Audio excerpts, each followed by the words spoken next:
আজকের এই পর্বে দেখাবো ৬০০০ টাকা খরচ না করে মাত্র ৮৬০ টাকা দিয়ে কিভাবে আমি এই গ্লাস ব্রিজে ঘুরতে গিয়েছিলাম। সম্পূর্ণ ভ্রমণ যাত্রার প্রতিটি ধাপ, কোন বাস ধরলাম, মেট্রো ভাড়া কত, বুলেট ট্রেনের সস্তা টিকিট কিভাবে কাটলাম, সব একদম সহজভাবে দেখাবো এই পর্বগুলোতে।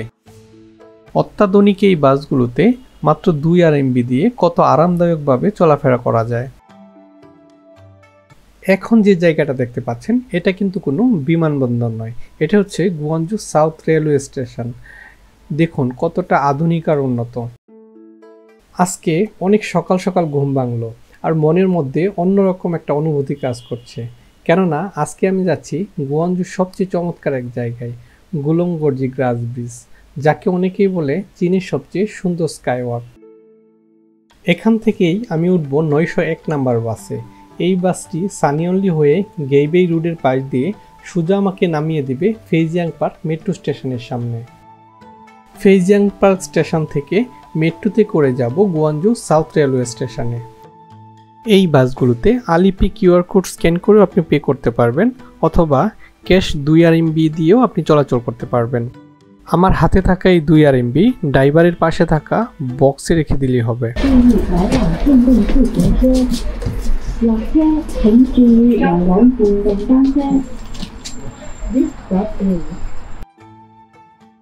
বাস থেকে নামার পর ফেইজিয়াং পার্ক মেট্রো স্টেশন থেকে 6 RMB দিয়ে গুয়াঞ্জু সাউথ রেলওয়ে স্টেশনে আসি। গুয়াঞ্জু সাউথ এই স্টেশনটি দেখে মনেই হচ্ছে না এটা কোনো রেল স্টেশন, কেননা অনেক দেশের এয়ারপোর্ট থেকেও অনেক আধুনিক আর উন্নত। স্টেশনে ঢুকতেই যেটা সবচেয়ে আগে আপনার মন কাড়বে সেটা হচ্ছে চারপাশের পরিষ্কার পরিচ্ছন্নতা, ঝকঝকে ওপেন স্পেস আর চারপাশের সুশৃঙ্খল পরিবেশ। মেট্রোর প্ল্যাটফর্ম থেকে বের হয়ে ডান দিকে কিছুটা সামনের দিকে এগুলেই দেখতে পারবেন বুলেট ট্রেনের টিকিট কাউন্টার। আপনারা চাইলে ট্যাক্সিতে করেও গ্লাস ব্রিজে যেতে পারেন, তবে সেক্ষেত্রে সময়টাও বেশি লাগবে, টাকার পরিমাণও বেশি লাগবে। টাকার অ্যামাউন্ট বলতে গেলে 5 থেকে 5,500 টাকার মতো লেগে যাবে।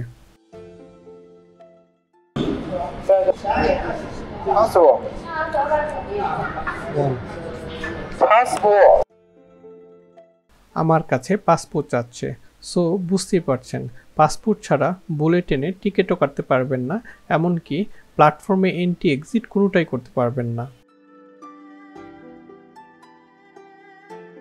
কম খরচে গুলংগর্জি গ্লাস ব্রিজ যেতে হলে প্রথমে আমাকে কিংওয়ান রেল স্টেশনে পৌঁছাতে হবে।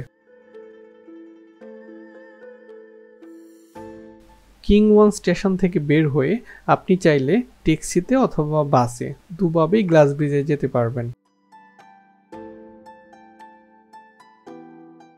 আমার উইচেটের পেমেন্ট কোড স্ক্যান করে পে করব। এখানে ভাড়া দেখাচ্ছে 38 RMB, অর্থাৎ বাংলা টাকায় 685 টাকার মতো।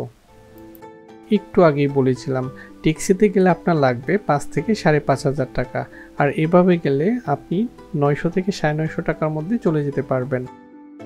টিকিট হয়ে গেছে, একটা টোকেনে আমার সাইন নিয়ে ওনারা রেখে দিল আর আমাকে আমার পাসপোর্ট এবং টিকিট দিয়ে দিল।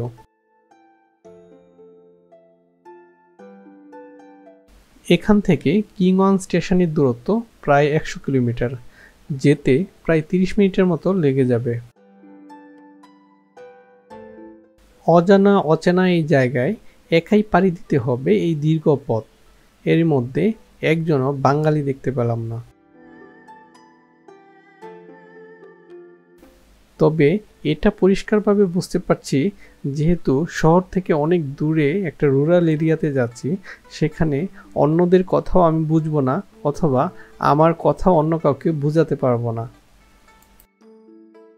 মনে পড়ে গেল তামিলনাড়ুর কথা, সেখানেও এরকম ভাষাগত বিপদে পড়েছিলাম।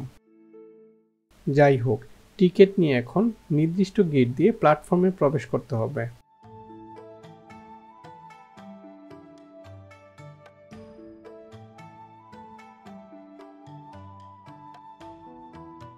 উপরে দেখতে পাচ্ছি এয়ারপোর্টের মতো ডিসপ্লে রয়েছে, এখানে ট্রেন নাম্বার, ছাড়ার সময়, চেক ইন গেট শো করছে।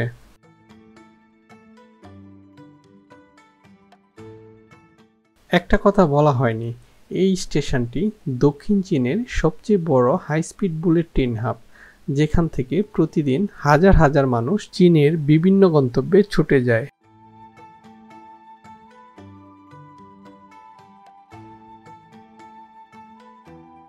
যেহেতু আমি অনেক ব্যস্ত থাকি, তাই গ্লাস ব্রিজের সম্পূর্ণ ভিডিওটি একবারে দেওয়া সম্ভব হবে না, তাই বেশ কয়েকটি ছোট ছোট পার্টে ভাগ করে দিয়ে দিব।